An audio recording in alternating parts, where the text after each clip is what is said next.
بسم اللہ الرحمن الرحیم۔ السلام علیکم ورحمۃ اللہ۔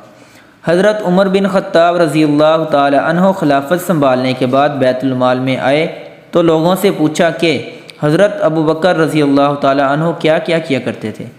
تو لوگوں نے بتایا وہ نماز سے فارغ ہو کر کھانے کا تھوڑا سا سامان لے کر ایک طرف کو نکل جایا کرتے تھے۔ آپ نے پوچھا کہاں جاتے تھے؟ لوگوں نے بتایا یہ نہیں پتہ، بس اس طرف کو نکل جاتے تھے۔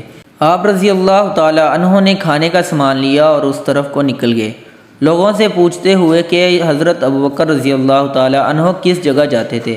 پتہ چلتے چلتے ایک جھونپڑی تک پہنچ گئے۔ وہاں جا کر دیکھا کہ ایک بوڑھا آدمی دونوں آنکھوں سے اندھا ہے اور اس کے منہ پر پھالکے بنے ہوئے ہیں۔ اس نے جب کسی کے آنے کی آواز سنی تو بڑے غصے میں بولا کہ پچھلے 3 دن سے کہاں چلے گئے تھے تم؟ آپ خاموش رہے اور اس کو کھانا کھلانا شروع کیا تو اس نے غصے سے کہا کہ کیا بات ہے، ایک تو 3 دن بعد آئے ہو اور کھانا کھلانے کا طریقہ بھول گئے ہو۔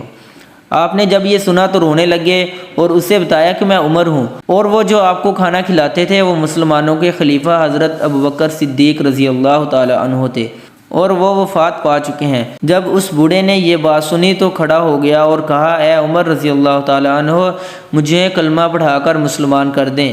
پچھلے 2 سال سے وہ آدمی روز میرے پاس آتا اور کھانا کھلاتا رہا، ایک دن بھی اس نے مجھے یہ نہیں بتایا کہ میں کون ہوں۔